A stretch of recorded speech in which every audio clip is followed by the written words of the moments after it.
Professor Daniel Kahneman is a scientific superstar. He won a Nobel Prize for challenging the basis of modern economics. And he's not even an economist. He's a psychologist who wants to know how to make people happy. It's a fundamental fact in the happiness research. Standard of living has increased dramatically, and happiness has increased not at all, and in some cases has diminished slightly. I mean, there's a lot of evidence that being richer isn't making us happier, at least in the Western world. So we clearly need something else. It's a huge claim. Put simply, the science shows that once average incomes are more than £10,000 a year, extra riches don't make a country any happier. And the British scene fits the picture.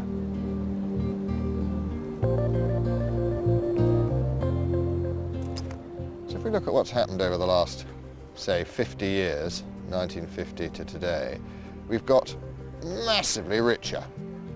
But during the same period of time, our happiness levels have hardly changed at all. Our wealth, our possessions, are like mood music in a shopping mall. Pretty quickly, we filter them out. But boy, do we love to shop. Struggling with our bulging bags, we get the same pleasure cavemen felt. Echoes of returning from the hunt.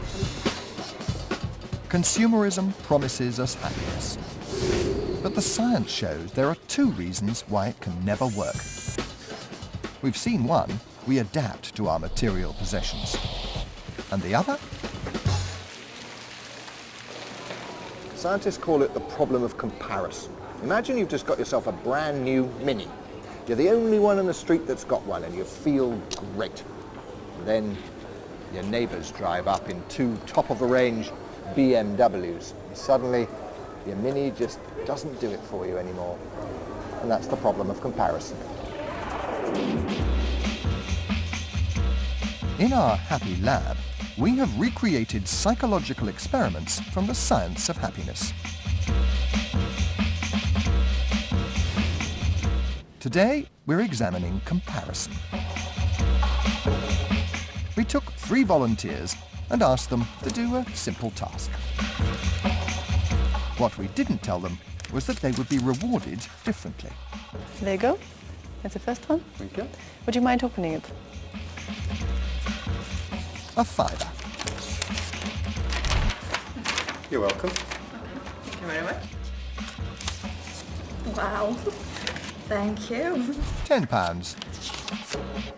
And the third, we paid nothing. How did you feel when you opened your envelope? Whenever you see cash, it makes you feel all right? You feel all right? Yeah. So you felt quite happy? Yes. Okay. So how did you feel when you saw the second participant opening her envelope? Well, I gathered she got twice as much as me, so that annoyed me. That and I annoyed thought, you. she's going to get the £50 note. I thought I sat the wrong end. Okay. And researchers reckon we've got more consumerist.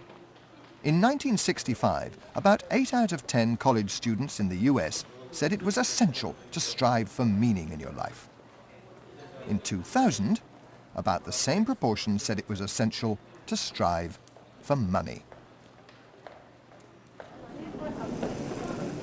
Consumerism promises to make people happy, but it cuts both ways. It makes the haves feel good, for a time, while the have-nots are made to feel bad. And the more materialist people are, the less happy they're likely to be, especially the young.